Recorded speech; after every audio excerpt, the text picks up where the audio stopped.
Nigeria and Senegal went to the polls on February 23rd and 24th respectively for the presidential and parliamentary elections. Muhammadu Buhari of Nigeria and Senegal's Macky Sall were both seeking re-election for their second and final terms.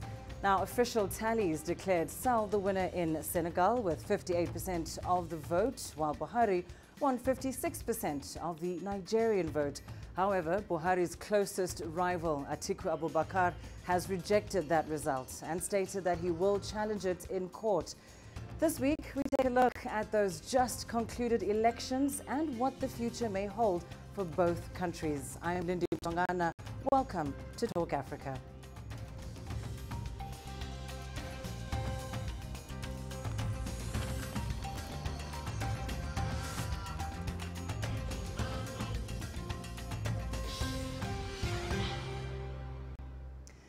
Now, the official declaration of results was, of course, eagerly anticipated in both Senegal and Nigeria.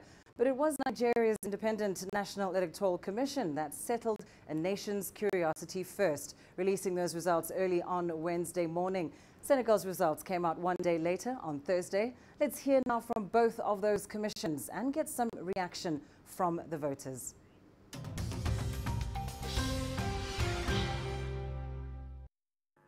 Buhari Muhammadu of the APC scored 15,191,847 votes. Muhammadu Buhari of the All Progressive Congress, having satisfied the requirements of the law and scored the highest number of votes, is hereby declared winner and is returned elected. I'm happy that Buhari win the seat back as our new president, because what he's doing, you understand me, he's doing something that will be happy, because he have a future, and they have future for Nigeria. Even for we youth, we Yoruba, we are very happy that Buhari win the seat. The number of valid votes were 4,383,879 and are divided as follows. Macky Sall, 2,554,605 or 58.27%. Idrissa Seck, 898,674 or 20.5%. I say thank you, and I also say thank you to the President, Macky Sall, to have brought us peace in Casamance, and that peace will continue for another 5 years, and for the rest of our lives, we will have peace in Casamance, definitely. We believed in him. We believed in him 7 years ago. We continue to believe in him. He is the best. He's a visionary, and the 7-year mandate he has just completed, all the achievements, that's what pushed us to be with him today. We are ready to do anything with him because it is the future of Senegal. He is the future of Senegal.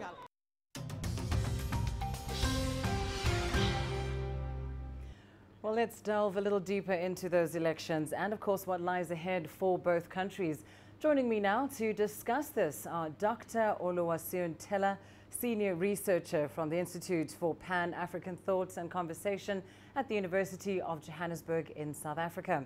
In Lagos, we have Dr. Ola Bello. He's the Executive Director of Good Governance Africa. And with me here in our Nairobi studio is Professor Peter Kagwanja, the President and CEO of the Africa Policy Institute. A warm welcome to you all, gentlemen. Can we start by discussing Nigeria? Now, Nigeria's election, of course, made history for perhaps all the wrong reasons. 84 million people eligible to vote. Could have been Africa's biggest election, but of course only 35% of the electorate turned up to cast their ballot. Dr. Bello, let's start with you. Nigeria ended up recording its lowest voter turnout in its democratic history. Why did so few people turn out to vote?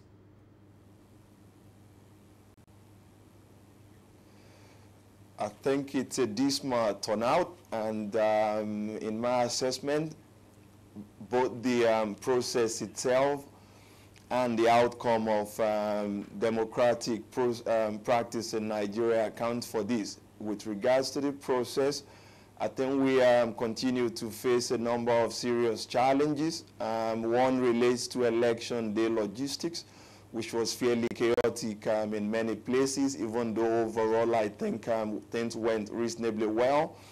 The organization of the election itself, through the registration process, you know, how you streamline some of the coordinate, the delivery of voters' materials and all of those things. I think we've still not gotten this right. And of course, the pockets of violence witnessed right across the country, it was in no way representative, but I think where those violence were seen, they contributed to depressing voter turnout, and of course the postponement, which I think controversially some people see as having perhaps depressed turnout in the opposition strongholds more than it did in President Buhari's bastions. I think that's something the Electoral Commission should learn from, even though it might have been acting in good faith. But I think ultimately this poor turnout speaks to only one big elephant in the room, in my assessment, and that's the fact that I think trust in the system is at its lowest ever.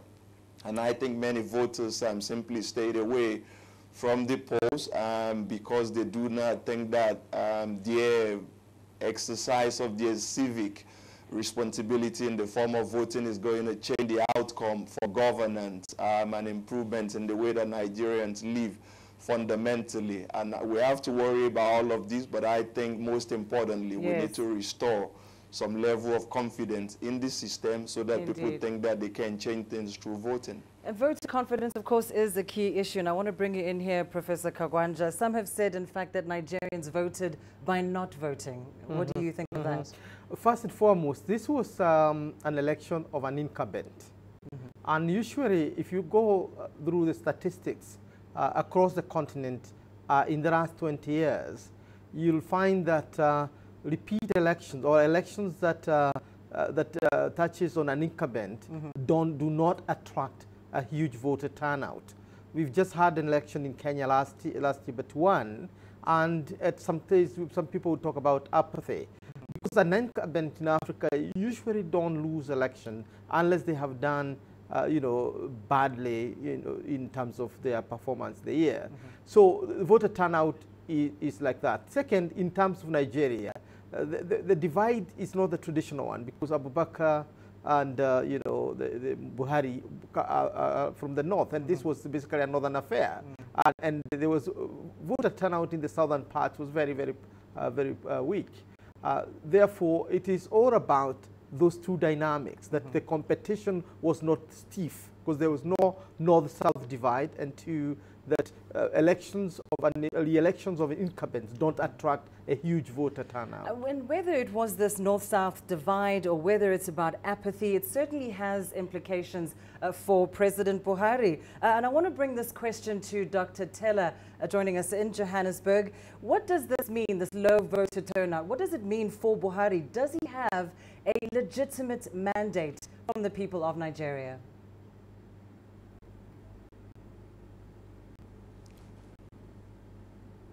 I think that the result of this election has highlighted a major issue, which is the fact that particularly since 2016, Buhari's credibility, Buhari's approval rating has declined over the years. And I think for Buhari to be able to win the hearts and minds of the majority of Nigerians, it would need to ensure that he fulfills his electoral promises, particularly in the first to second year of his second term. So it's absolutely important for Buhari, for instance, to be able to tackle the issue of Boko Haram and to be able to tackle corruption without being seen as a selective campaign against his opponents. So I think it's absolutely important that for Buhari to be able to win the hearts and minds of the majority of Nigerians, he is able to fulfill his electoral promises in the next 1 to 2 years. And of course, when it does come down to that question of an approval rating, it's interesting that even the stock exchange reacted negatively to the outcome of the presidential election in Nigeria. Professor, what does that market reaction imply? It implies that democracy in Nigeria is still work in progress. And as Bello has indicated, you know, the Nigerians need to put their act together. Nigeria is basically the pulse of Africa. When Nigeria works, Africa works.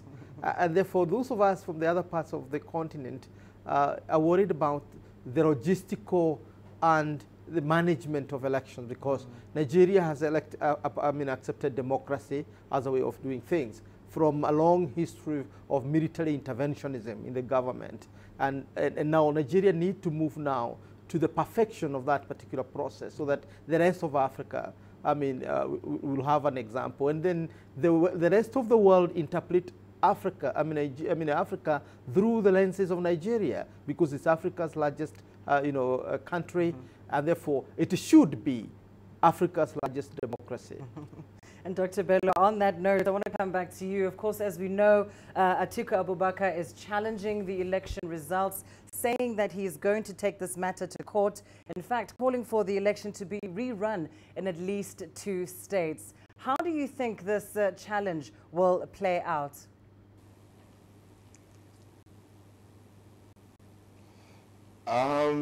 Before answering your question, I just wanted to say that in response to Prof about elections with incumbents not generating as much enthusiasm, I think the evidence from Nigeria actually has been mixed.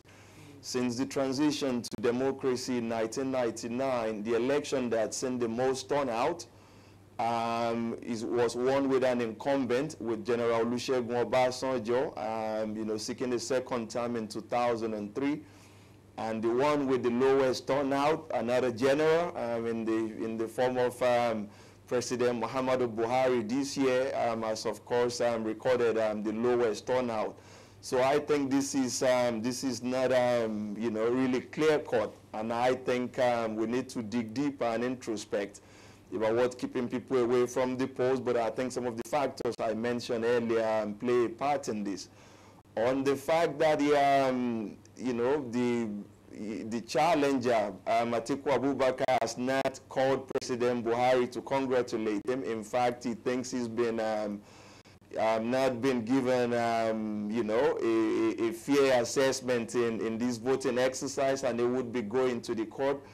I'm not sure how all of this would play out. I just want to signal 1 or 2 dangers that Nigeria now confronts as a result of this disputation. Many people have been relieved to see the fairly swift manner in which the result has been announced. We had to wait for it for more than 72 hours. We all heaved this sigh of relief when one candidate was declared. I think that brought some sort of closure. But I think in a country that's very divided, and I think you've seen that division also reflected in this poll result, our elite should be working together to unite the nation so that Nigeria can actually focus on the really important business of governing and growing the economy and creating a much more prosperous country. I think the other danger is that we've seen some of the pieces on this board being moved around in the last few months. The suspended Chief Justice case is now resolved one way or another. The guy who is our acting Chief Judge was appointed by President Buhari. If the judiciary has to come into this and have a say, I think we may see that also being open to disputation. This is totally uncharted territory. Let's look to the future now. Sorry, Dr. Bello, just to move the conversation a bit forward. Looking to the future, I want to bring Dr. Tella back into the conversation. We know, of course, Nigeria's priority issues will most likely be similar to Buhari's first term: security, corruption, the economy. But Dr. Tella, do you see him doing things? Do you see him doing things differently this time around? I think it's doubtful, given its failure in his first term. because in his first term he had promised to tackle the issue of corruption, fight terrorism, and also improve Nigeria's economy. But when you look at the realities of Nigeria today, you discover that the fight against corruption has been selective at best. And despite declaring several times that Boko Haram has been technically defeated, Boko Haram continues to blossom. And the Nigerian economy has experienced decline in the last couple of years. We recently emerged from recession, and there is likelihood that we might get back to recession. And also in terms of unemployment rate, we have about 23% unemployment rate. This does not these realities do not augur well for Buhari, and he has to try so hard to convince Nigerians that the next 4 years would not be a repetition of what we had in the last 4 years. It's clear that he certainly has his work cut out for him. Well, let's leave our Nigeria discussion there for now and take a short break. When we come back, we take a closer look at Senegal and bring you some analysis on those elections that have just concluded. Stay tuned.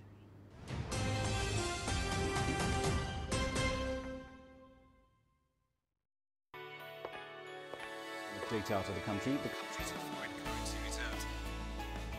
With a dedicated and diverse team of anchors, CGTN now brings Africa to the palm of your hand. I'm Penina Karibe in the heart of Nairobi, which is bustling. From everyday heroes to the continent's most powerful figures, we bring their voices to you. We haven't changed. And this is something most of us are very excited about. We bring you news that's changing perspectives.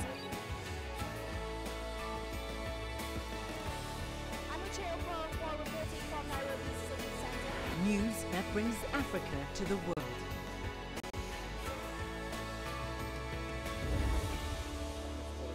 CGTN.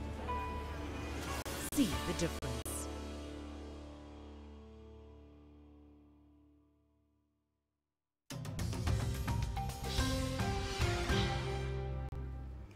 Welcome back to Talk Africa. Let's continue our discussion on the just concluded elections in Nigeria and Senegal. Still with me are Dr. Oluwaseun Tella, Dr. Olabello, and Professor Peter Kagwanja.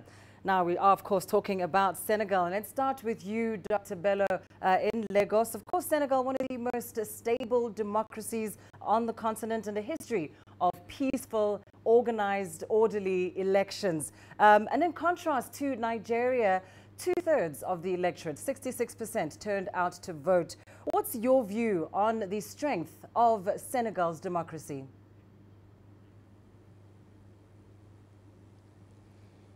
I'm enthused on the one hand because I think in the sense you could say West Africa just dodged the bullet. In the same week, just about 24 hours apart, perhaps the two most important anchor countries in West Africa when it comes to setting democratic norm went to the polls. Victors have been announced. There are disputations, but I think we're fairly confident that one way or another, all of this is going to be peacefully resolved, because you do not want in West Africa a situation where Nigeria is destabilized as a result of polls and Senegal is similarly destabilized. Remember when the election dispute in Gambia happened, these were the two countries that stepped to the fore to help save the day. So in that sense, I'm pleased. And it's very encouraging to see the high voter turnout in Senegal. But I think some of the imperfections we've seen in this process is something that speaks broadly across the region in terms of the next steps we perhaps need to take to mature our democracies. In Senegal, I think you've seen the opposition quite disunited. And I think if there was more unity, the sort of large gap you've seen between the incumbent with 58% of the poll and the next runner-up having 20%, you can close that and have much more competitive elections. Yes. And I think also, you know, the Electoral Commission across the sub-region, they interact, but I have the feeling that there are important lessons they can learn from one another, just in terms of giving citizens, you know, more confidence. That they indeed I want to bring in Dr. Teller on that point. Dr. Teller, coming to you in Johannesburg. Of course, President Macky Sall had been favored to win the election very early on. Many analysts, of course, saying that his victory was no surprise. To what do you attribute Macky Sall's success at the polls? I think this stems from his achievements in his first term, 7 years. In terms of the economy particularly, Senegal recorded an impressive economic growth rate in the last 2 years, averaging about 7%. And also, he was able to build infrastructure and its economic plan to make Senegal to emerge as an emerging economy in 2035 also seems to be popular amongst Senegalese. Okay, and of course we know that Macky Sall going into a second term with a very good record. Professor, what do you think his priority areas will be over the next 5 years? I don't think the priority is going to change much. First, to underline the fact that Macky Sall is really one of the great achievers, the icons of democracy in Africa, and that is reflected in the kind of results you've seen in that country. He is also emerging as a modernizer, which basically brought that, and that comes with a huge experience from his days as a minister, working with the other former president and becoming a prime minister, and therefore he has a lot to bring. And I think the next thing is how now to implement the new changes that have come up, that the president will now serve for 5 years. So he's not going to serve for 7, but will serve for 5. That would be a priority in terms of electoral and constitutional implementations. Macky Sall, of course, will have to push the economic agenda to complete his modernization agenda of Senegal. And definitely, he's, like every other president, going to broker a transition from himself to the next leader. So that's going to be a priority because he would like to secure his legacy. That is very good, as it has been said. Averaging 7% growth. That's one of Africa's highest growths after Rwanda and Ethiopia. And just focusing on that change in the presidential term limits, of course, in 2016, Senegal voted to reduce term limits down from 7 years to 5. Dr. Bello, I want to come to you now in Lagos. Do you think Macky Sall will be able to build on his successes and secure his legacy with just 5 years and not 7 as president?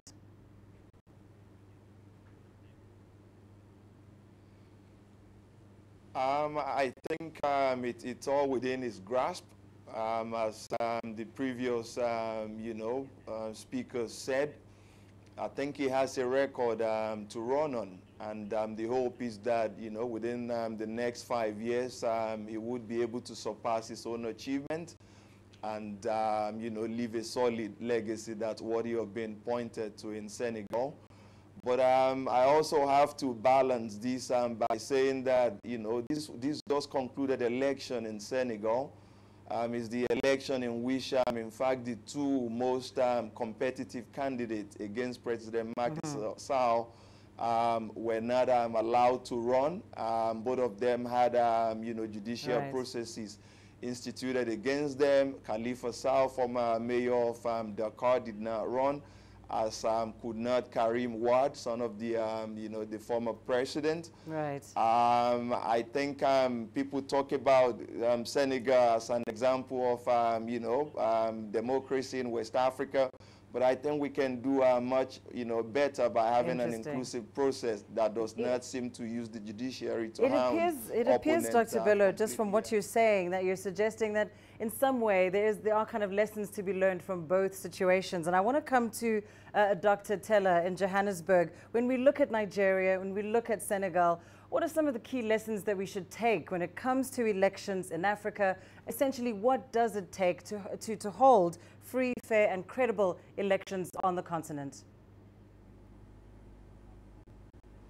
Okay, I must start by noting that Nigeria and Senegal are two of the very few African countries in which an opposition candidate has defeated an incumbent presidential candidate. It happened in Senegal in 2012 and in Nigeria in 2015. I think it's important in order to have free and fair election that we have an independent and fearless electoral commission, evident in these two cases. We also need to have a strong opposition because what we see across Africa is a very weak opposition that are unable to challenge the incumbent political parties. We hardly see an incumbent political party being challenged by opposition political parties in Africa. It has not happened even in South Africa. So we also need to encourage voters to come out in mass to vote for their Dr. Teller, I'm sorry to cut you off there. I feel your point has been adequately made. I just want to give a moment to Peter Kagandra here with us, the professor, for a closing comment. Your view overall, I mean, was this a good start for Africa's year of big elections? And what's your feeling about the credibility of elections to come? If you look at the democracy in America and the crisis they are going through, then you come to the conclusion that liberal democracy across the world is still work in progress. It's not perfect. And the same applies to Africa. And the example of Nigeria and Senegal shows you a continent struggling to put democracy in place.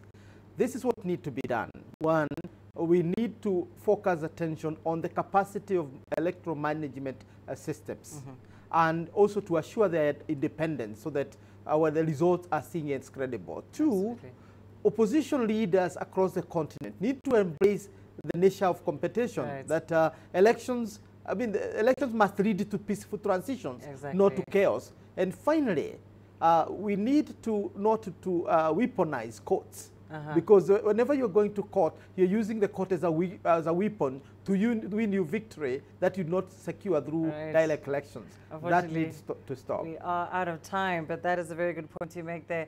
It is all we have time for this week, but indeed a big thank you to my guests, Dr. Oluwaseun Teller, Senior Researcher at the Institute for Pan-African Thought and Conversation, Dr. Ola Bello, the Executive Director at Good Governance Africa in Lagos, and Professor Peter Kagwanja, the President and CEO of the Africa Policy Institute. Now remember, we do value your feedback, so do get in touch with us via our social media handles on Facebook and Twitter. You can also catch the show on our YouTube channel, and do keep the conversation going. Tune in again next week for more Talk Africa. From me, Lindy Mtongana, and the team here in Nairobi, it's goodbye.